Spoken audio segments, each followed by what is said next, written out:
Você conhece a Rádio Web Divulgar? Somos uma rádio espírita que funciona com uma intensa programação musical e informativa durante 24 horas. Para ouvir a rádio, basta acessar o site www.divulgar.net.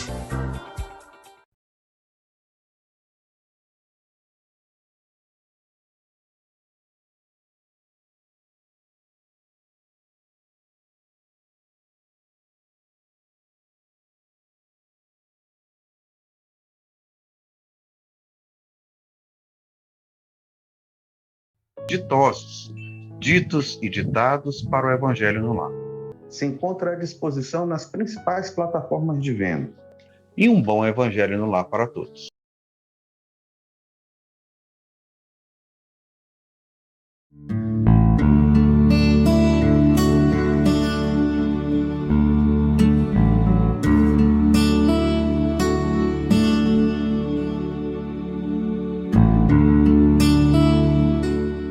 Prezados irmãos e irmãs, que a paz do Cristo nos envolva hoje, amanhã e sempre. Com muita satisfação, aqueci o convite da AME para ter a oportunidade de juntos analisarmos uma temática: Deus, Jesus e as dores humanas, né? E como de hábito nos trabalhos da doutrina espírita, a gente inicia com uma prece. Então eu pediria aos prezados irmãos e irmãs que, fechando os olhos e abrindo a alma para a espiritualidade superior, que nós possamos, amparados, instruídos, fazer o estudo do Evangelho do Cristo, essa preciosidade que Deus nos ofertou, para que possamos, no exemplo, no modelo do Cristo de amor, compaixão, humildade, caridade, progredirmos em direção à luz, retornando à casa do Pai. Com gratidão e pedindo apoio, podemos começar o nosso trabalho. Satisfação.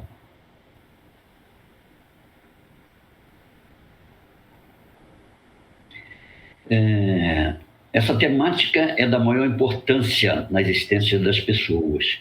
Deus, Jesus e as dores humanas que se constituem numa realidade para o nosso plano de provas e expiações, né? Desde as épocas primitivas, quando a evolução humana estava lá nas cavernas, caçando com um pedaço de pau e pedra, mesmo assim já existia um sentimento da existência de algo superior, um sentimento do divino em todos os seres humanos. Muito interessante essa abordagem.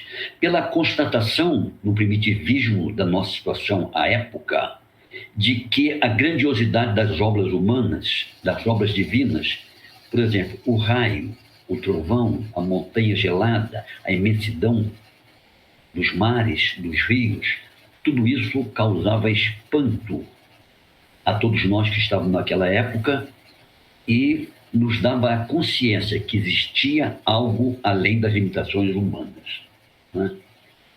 Por não conhecermos, pelo primitivismo de análise e o tacanho intelecto àquela época, nós achávamos que os fenômenos atmosféricos e as grandiosidades da natureza eram deuses. Então você vê nas sociedades primitivas o deus trovão, o deus do mar, o deus da montanha, o deus da agricultura, que é presente em todas as culturas, porque sem alimento não há possibilidade de vida, né? E também o deus da guerra. A gente vê, por exemplo, no judaísmo, a conceituação do Velho Testamento do deus dos exércitos.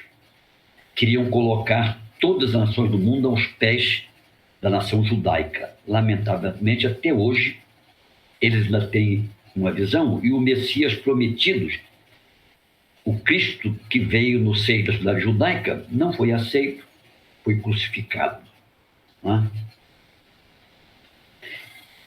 Individualmente, com a família e na sua comunidade, a adoração a isso que eles chamavam deuses, Deus trovão, Deus da montanha, Deus do mar, essa adoração levou à criação de religiões.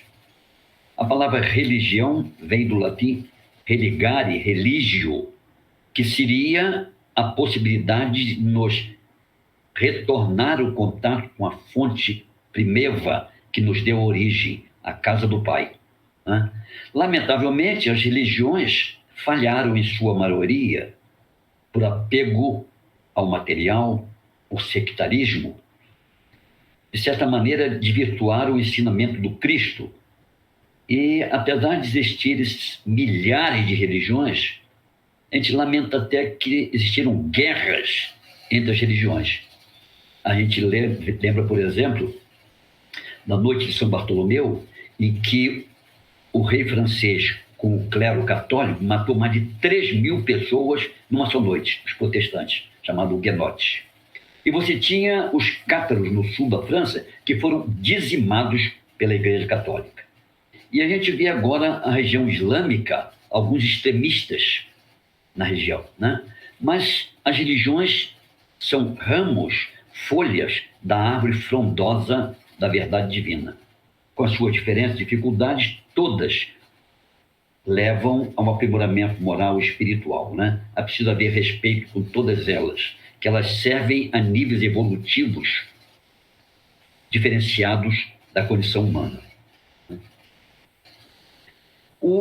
Apesar de nós vivermos uma época de profícua ciência física, química, cibernética, engenharia genética, nós podemos afirmar que nosso intelecto ainda é muito pequeno, muito acanhado. E naquela época, como hoje, o intelecto humano tem a impossibilidade de definir, quantificar e quantificar a Deus. Por essa dificuldade de compreendê-lo, o homem busca modelos humanos para se referir a Deus. É o chamado antropomorfismo, do grego antropo, humano, morfo, forma. Um Deus humano. Então a gente vê as canções, os olhos de Deus, segura na mão de Deus. Isso é um reducionismo, uma limitação da nossa capacidade de entender a grandiosidade do Criador, não é? O João Evangelista, o apóstolo que Jesus tinha grande afinidade com ele, afirmou numa síntese primorosa: Deus é amor. O amor é a única coisa infalível no universo.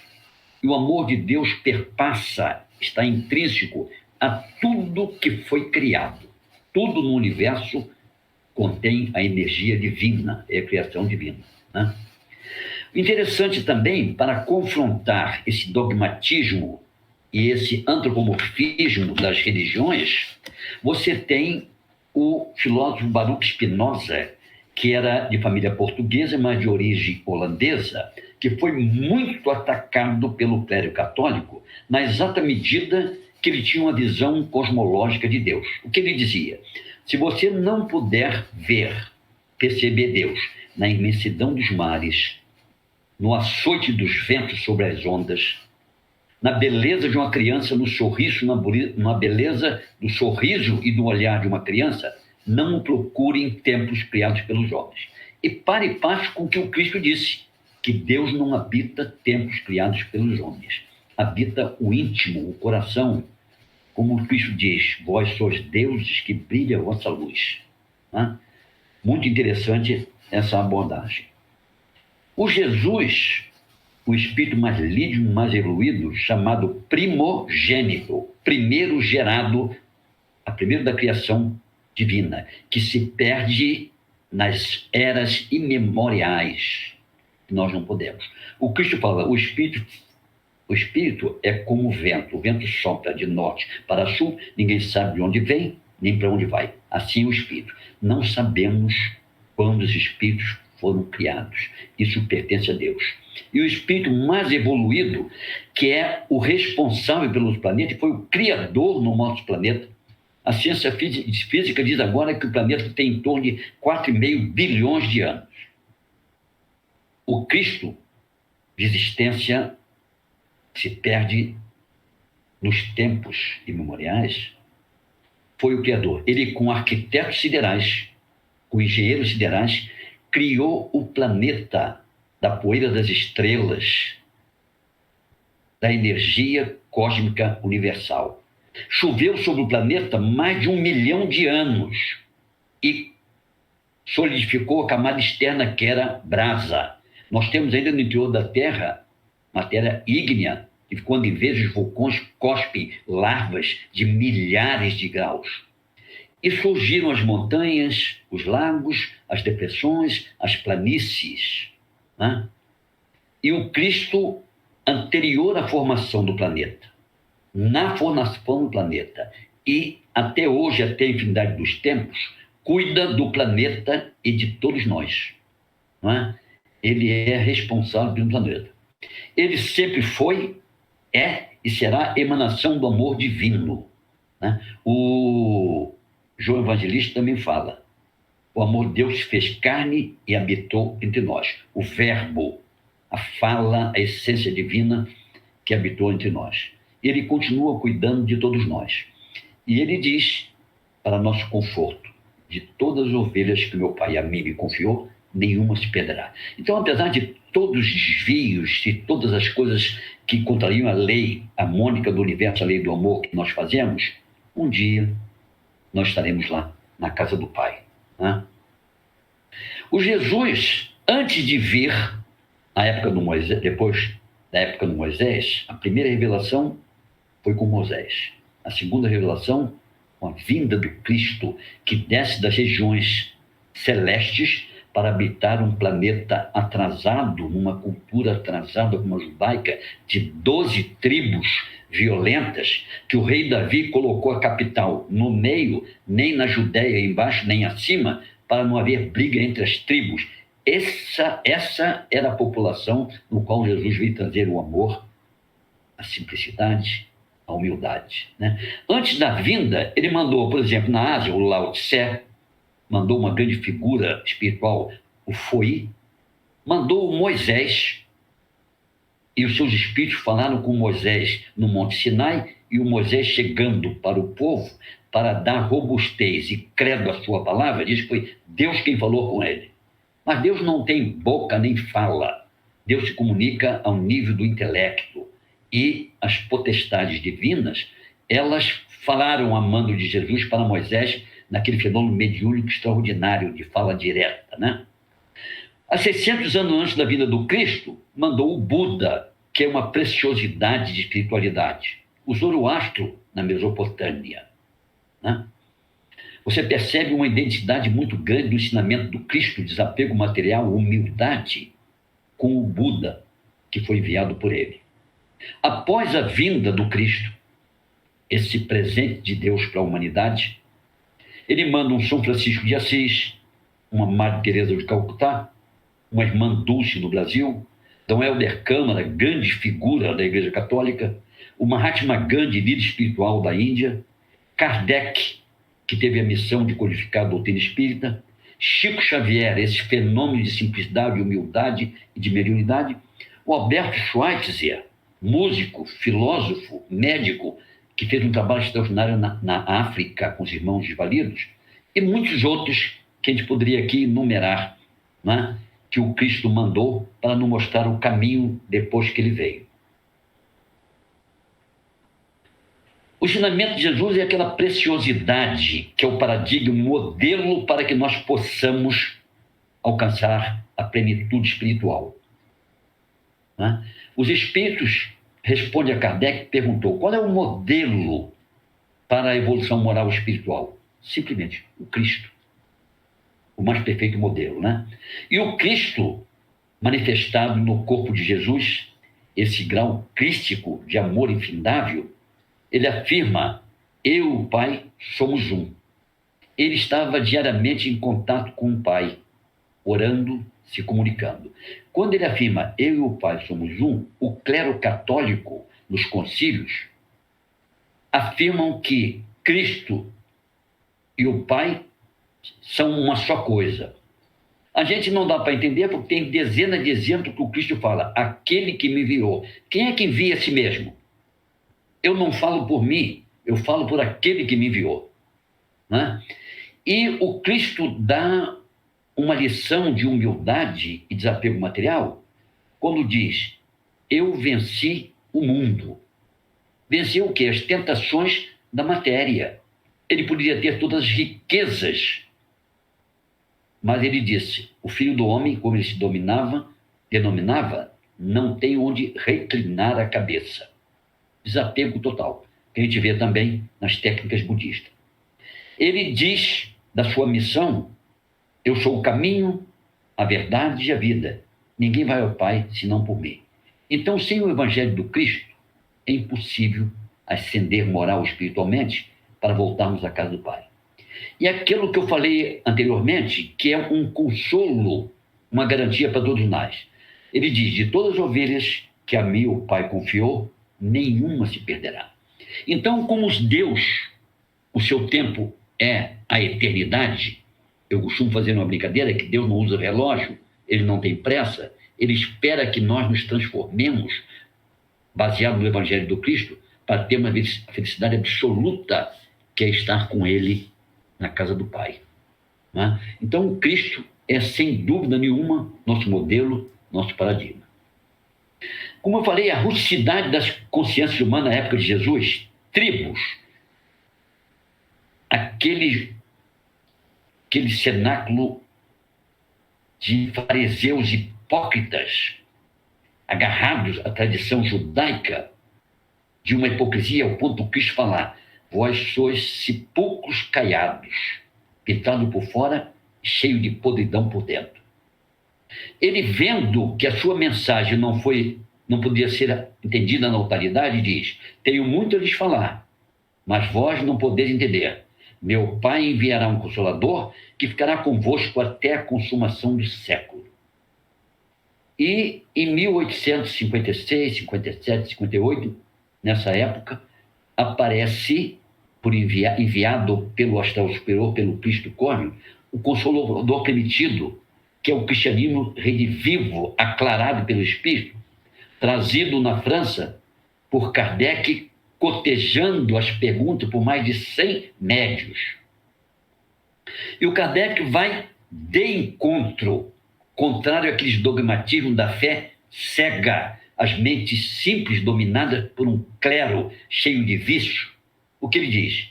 A fé inabalável só é aquela que pode encarar de frente a frente a razão em todas as épocas da humanidade. O intelecto, o cérebro, é o instrumento do espírito para se manifestar. O espírito tem sentimentos, ele pensa, depois alcançamos a fala, depois a escrita. Hoje temos a internet, essa comunicação veloz. Então a razão é o primado do espírito. Nós não somos ovelhas tangidas por quem quiser nos levar. E a gente vê em múltiplas religiões, por exemplo, não sei se vocês lembram do Jim Jones, aqui na América do Sul, cometeu suicídio com 200 seguidores. Que religião é essa que leva a fazer aquilo que contraria a lei divina, que é o suicídio? Nós sabemos o sofrimento dos espíritos que encurtam a sua experiência que Deus concedeu.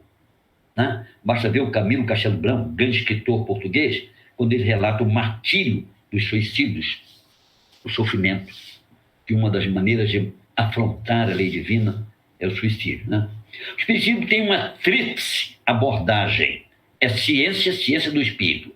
E a ciência dogmática, a ciência cartesiana, ela tem dificuldade e impossibilidade de entender que ela quer pegar os parâmetros da ciência materialista, física, química, para aplicar o espírito, que não é matéria. A ciência, o espiritismo é a ciência do espírito. Nos diz, com abordagem filosófica, o que somos, de onde viemos, para onde vamos. E isso tem consequências religiosas, porque vai nos reconectar com a fonte geradora. É o retorno à casa do Pai. Então, o espiritismo é ciência, filosofia, que traz consequências religiosas para o aprimoramento da moral, do espírito de todos nós no caminho evolutivo. Né? O espiritismo tem considerações sobre Deus e espíritos bem racionais, bem lógicas. Sobre Deus, existe um Deus de inteligência suprema, que é a causa primeira de todas as coisas. Nada existe por si. o nada, nada cria. Se você tem uma criação harmônica com bilhões de galáxias, com octilhões de astros, você tem uma flor que sai da semente, você tem um mamão com 200 sementes, se você plantar, tem 200 pés de mamão, cada um dá 10 mamão, você vai ter. Porque a bondade divina é geométrica. Já o lucro humano, matematicamente, é reduzido. Então, a natureza é pródiga. Então, Deus, como diz o Rui Barbosa, inteligência da inteligência, necessidade da necessidade.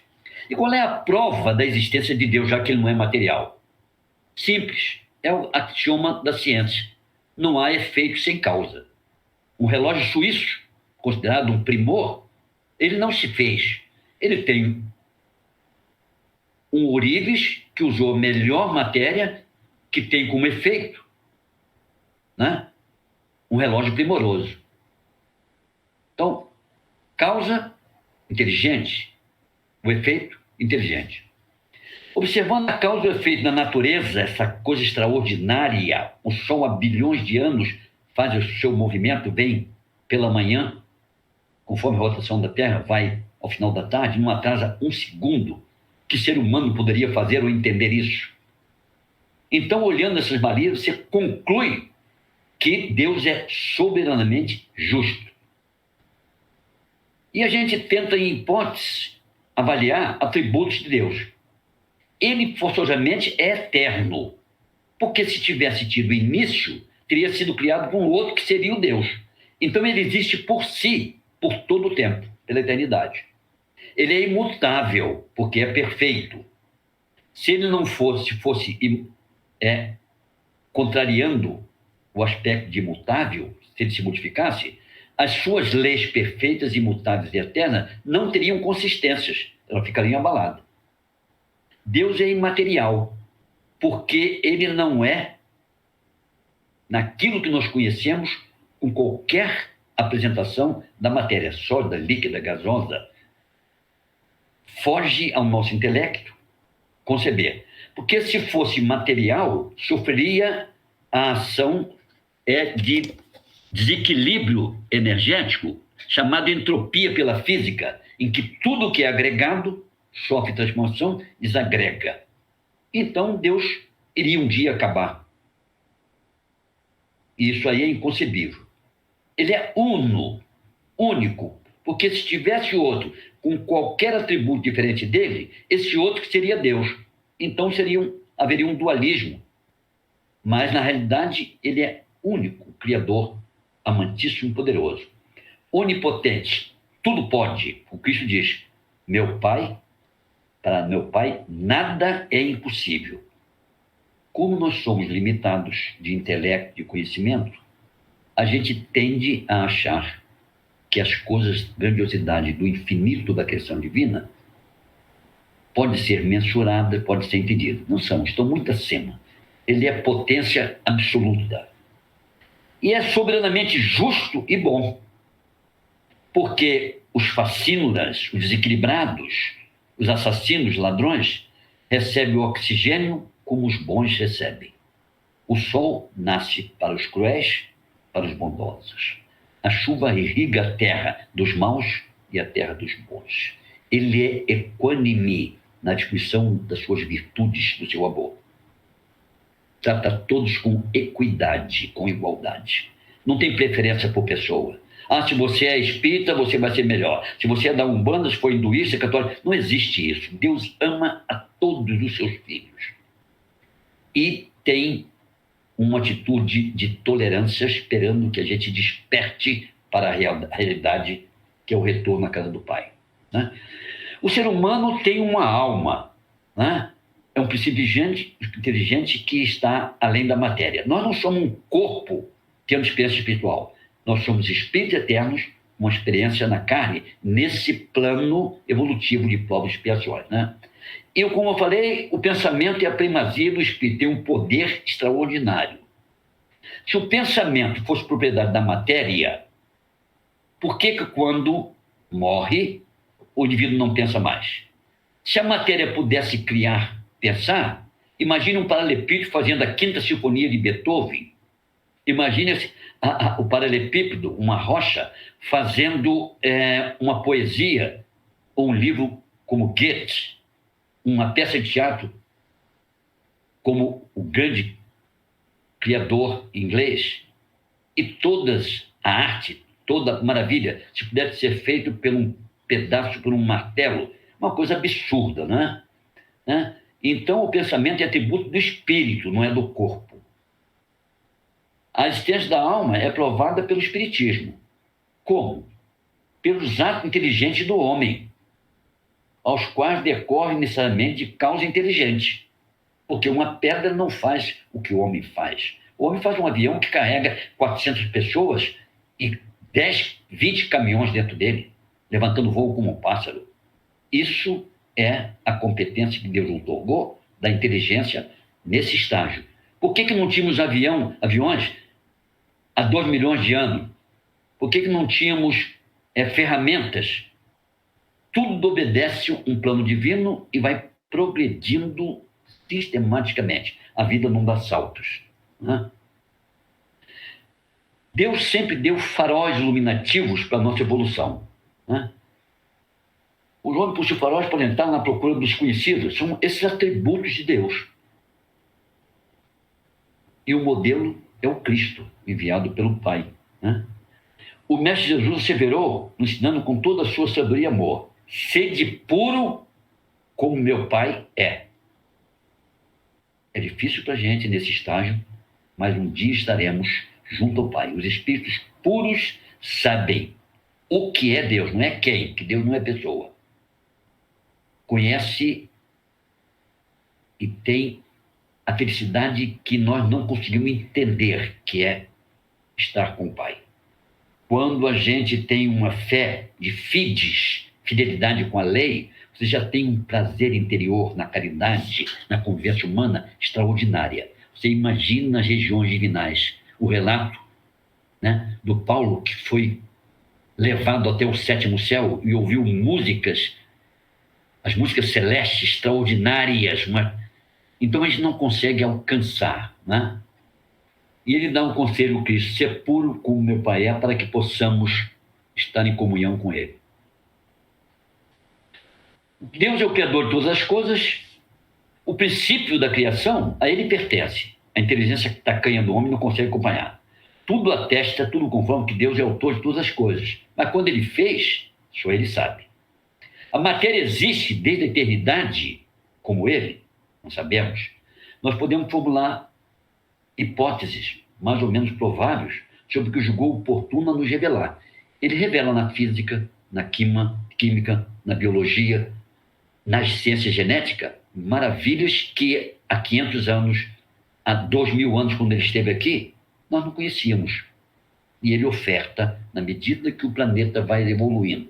E as pessoas, o ser humano aqui contidos, também vão evoluindo. Dias melhores virão, que iremos para as muitas casas do Pai, como ele diz. Na casa do meu Pai tem muitas moradas. Se não fora, eu vos teria dito. Vou e vou prepará-las. E seu amor infindável nos envolve, nos leva até lá, né? Mas se pergunta, se Deus é tão bom, tão justo, por que tem crianças que catam migalhas de alimento junto ao lixo na vala podre e outras têm uma comida farta num ambiente limpo com os pais da manhã? E por que uns correm na Lagoa da Jansen, correm na beira-mar, e outros são uma cadeira de roda que precisa que alguém empurrar para chegar a algum lugar? Que sofrimento é esse, né? Na vida não existe quem não tenha sido visitado ou será visitado pela dor, porque é intrínseco à condição planetária que estamos, de provas e expiações. Deus não pune, não castiga, não fere, é amor absoluto. E a gente vai ver por que então tem um sofrimento. Ele é inerente, é próprio ao mundo de provas e expiações, pela condição de afastamento da lei divina, de não entendimento, pela ignorância das leis divinas. E a dor não é uma punição, é um despertar. Só a dor nos põe em movimento, só a dor nos ergue verticalmente, só a dor gera soluções. Se estiver no conforto, quando você está com dinheiro na conta, um carrinho na mão, você não se lembra da divindade, não lembra da dor do seu irmão. Então, a desigualdade de posses materiais, dons do intelecto, saúde física e psíquica é diretamente proporcional ao estado evolutivo. O bem que eu faço a alguém, fiz primeiro a mim, porque eu ascendi. O mal que eu faço a alguém, primeiro fiz a mim mesmo, porque eu gerei karma, gerei sofrimento por me afastar da lei divina. A palavra pecado significa errar o alvo. Então, quando eu desvio do meu objetivo-alvo, que é a perfeição divina, que é o amor do Pai, eu crio tormento e dor. Eu não posso modificar a obra divina do todo no universo. Eu crio problemas para mim. E eu preciso voltar para a trilha das leis perfeitas para não sofrer. Não é? A reencarnação, ela é de uma clareza lógica irrefutável. Porque nós falávamos que as diferenças de intelecto, de bens materiais, de saúde física, psíquica, elas são explicadas pela reencarnação, que é uma dádiva divina, não é? Então você retorna ao planeta, ou ao planeta de evolução compatível com o que você conseguiu, para ter a experiência. E a Terra funciona como uma escola e como hospital para o espírito, né? E só a reencarnação que pode racionalmente explicar essas diferenças que nós aludimos aqui, né? Jesus, bondade infinita, luz do mundo, ele tem observações sobre o sofrimento humano. Ele assume com relação ao sofrimento humano e a sua origem uma posição bem avançada. Para o Jesus, o sofrimento não possui origem em Deus, que é de bondade infinita, perfeita. Ou Deus, como imaginavam os gregos, greco-romanos, né? Jesus acreditava que o Pai, por ser amor, não poderia castigar o homem com sofrimento. Muito belo isso. Então a gente pergunta, de onde provém, então, esse sofrimento que a gente vê em todos os lugares do planeta? A resposta de Jesus para essa questão é clara e simples. O sofrimento humano não tem causa fora do homem, mas dentro dele, né? Trata-se de uma relação de causa e efeito, em que o sofrimento é o efeito do comportamento desviante, né? A causa é, como falei, o pecado, o afastamento da lei divina. Tem uma frase do Cristo que reduz, aclara bem a situação. O mestre acelerou: a cada um será dado de acordo com a sua obra. Então, irmão, a gente agradece a Deus o dom da vida, agradece a oportunidade, mesmo aqueles que vêm com deformidade física, deformidade intelectual, uma pobreza extrema. É uma oportunidade singular, única, que devemos agradecer de manhã, de tarde, de noite, nos intervalos também, essa oportunidade de ouro. Então, Cristo nos ensina que o comportamento humano afastado das leis divinas é que gera o sofrimento. O budismo tem uma beleza muito grande. Há cerca de 6 séculos antes da era cristã, o Buda, Siddhartha Gautama Sakyamuni, chamado de Buda iluminado, dentro do ensinamento tem 4 verdades que ele afirma. A vida humana é essencialmente sofrimento, que é uma realidade. Não tem ninguém com felicidade plena encarnado na Terra. A causa desse sofrimento é a ilusão tradicional em que vive o homem identificando com seu ego. Egoísmo, vaidades, preocupação única com seus interesses, né? Para abolir o sofrimento doentio, a abolição está no conhecimento da verdade sobre o eu íntimo. Somos deuses inacabados. Deus nos dá a oportunidade de ser coautor da obra, porque nos dá a oportunidade de nós construirmos a rota. Somos instrumento da vontade do Pai.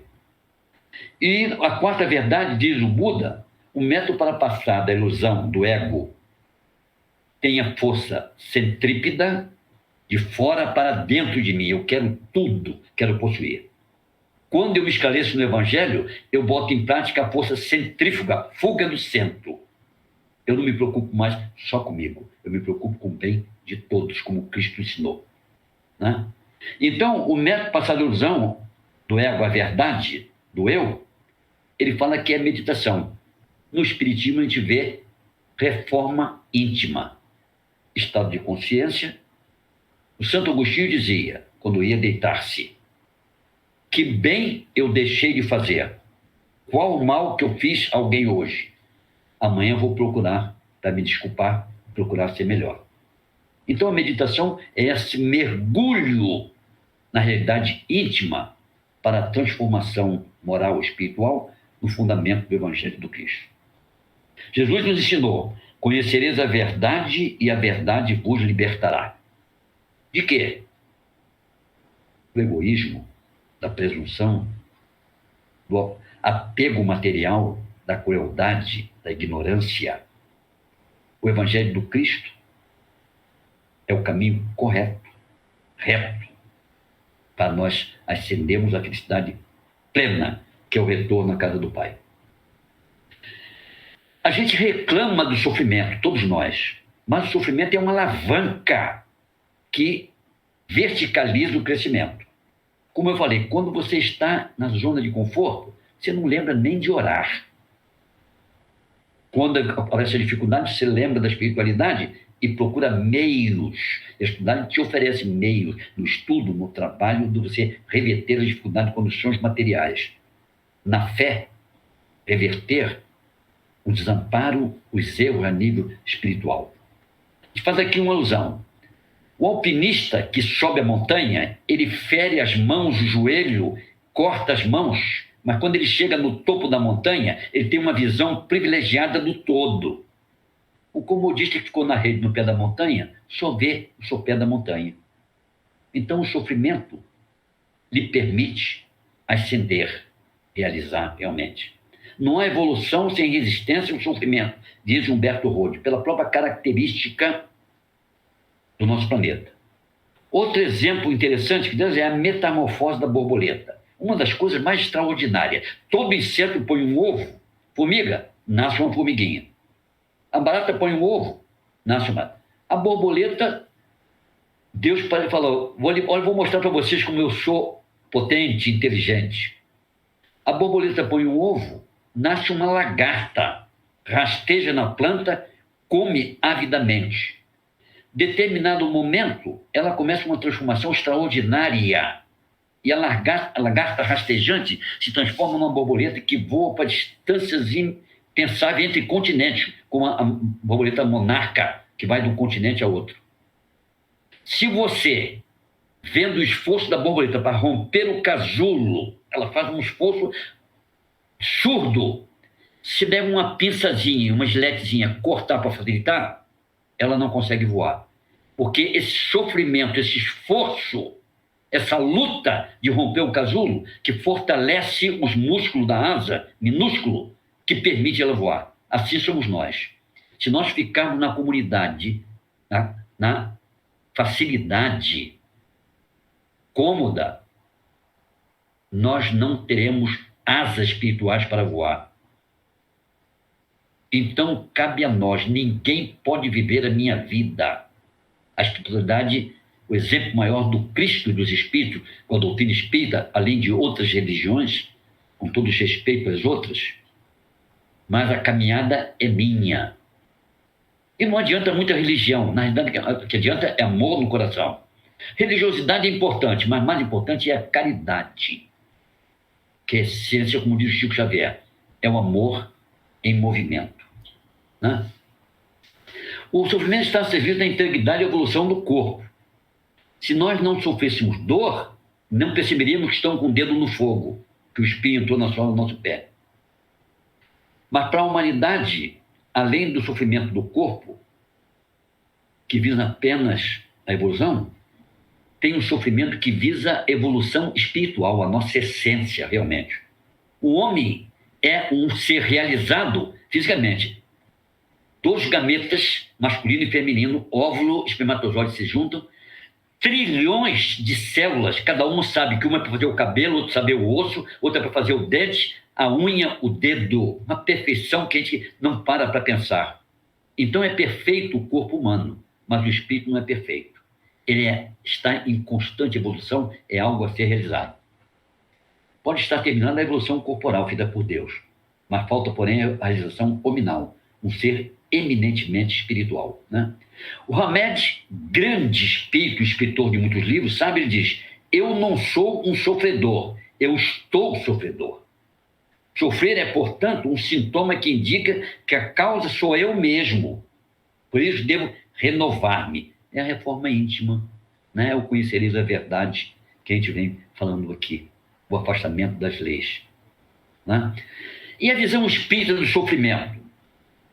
O espírito tem como premissa básica que as leis morais divinas impressam na consciência do homem para orientar-o quanto ao procedimento e obediência a essas leis perfeitas. Para ser feliz, imperioso nos é assumir o procedimento ensinado por Jesus: amai a Deus sobre todas as coisas e ao próximo como a si mesmo. É impossível amar a Deus sem amar o próximo. É impossível amar a Deus sem ser humilde. É impossível amar a Deus sem ter compaixão do seu irmão. É impossível amar a Deus ou chegar lá sem a caridade. O Paulo apóstolo fala de todas as virtudes, a caridade é a maior. E o Pedro fala: um gesto de amor cobre uma multidão de pecados, de erros de vidas anteriores. Daí que o sofrimento, na maioria dos casos, nada mais é do que o afastamento da lei divina. Ou seja, afastamento do sublime norte, da bússola. Qual é? O amor. O amor, que é a essência divina. Os animais sofrem também, porque eles estão no planeta de provas e expiações, e que o sofrimento é a alavanca de crescimento. Se ele não sofresse o temor do predador, ele não evoluiria. A gente lembra de do Leon Denis, aquele intelectual da época do Kardec, que tem uma abordagem de uma síntese extraordinária. O princípio espiritual dorme no mineral, acorda no vegetal, se locomove no animal, tem uma inteligência rudimentar, tem cria, cuida da sua cria, tem consciência de si e da espiritualidade no animal e se torna divinal no angelical. Então os animais são nossos irmãos. O Mahatma Gandhi dizia: todo ser vivo é santo. E é uma realidade. Nossos irmãos em evolução. Já tivemos lá, e eles chegarão a uma condição humana quando Deus assim prover, né? O resumo da nossa abordagem sobre o sofrimento: qual é a solução para o sofrimento?